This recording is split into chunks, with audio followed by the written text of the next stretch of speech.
और आज बात करते हैं सैलाब की। उत्तराखंड में सैलाब और बारिश से तबाही देखने को मिल रही है। सोलन में भी बादल फटने से 7 लोगों की मौत की खबर है। तो वहीं उत्तराखंड के 6 जिलों में बारिश का रेड अलर्ट जारी किया गया है। उत्तराखंड के 5 जिलों में भी बारिश का येलो अलर्ट है।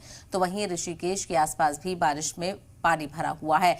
तो वही शुरुआत एक करते हैं बड़ी खबर के साथ। बड़ी खबर आ रही है हिमाचल प्रदेश से, जहां पर हिमाचल प्रदेश के शिमला में समर हिल इलाके में लैंडस्लाइड से बड़ा हादसा हो गया है। अब तक 9 लोगों की मौत इस लैंडस्लाइड की वजह से हुई है।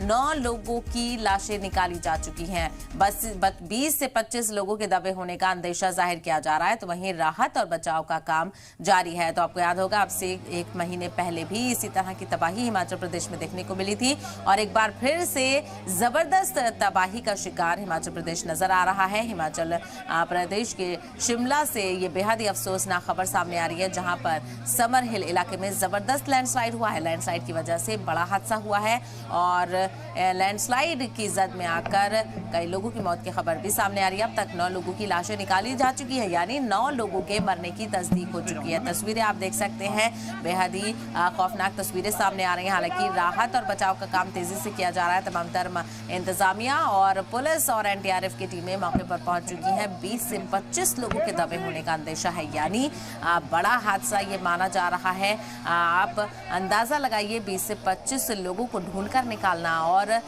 ये उम्मीद लगाना भी काफी जल्द होगा कि क्या ये लोग सही सलामत बाहर निकलेंगे। यानी आपको ड्रिल मशीन चलने की भी आवाज़ आ रही होगी, जिसके जरिए से पेड़ों को काटकर और मलबे को हटाया जा रहा है और बहुत ही एहतियात के साथ ये काम किया जा रहा है, क्योंकि 20 से 25 लोगों के दबे होने का अंदेशा है।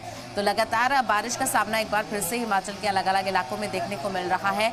इससे पहले भी हिमाचल में काफ़ी तबाही देखने को मिली थी, लेकिन एक बार फिर से हिमाचल में बारिश और मौसम की तबाही देखने को मिल रही है। सैलाब और बारिश की वजह से लगातार तबाही की जद में हिमाचल प्रदेश नजर आ रहा है और हालांकि इस हादसे को लेकर सरकार भी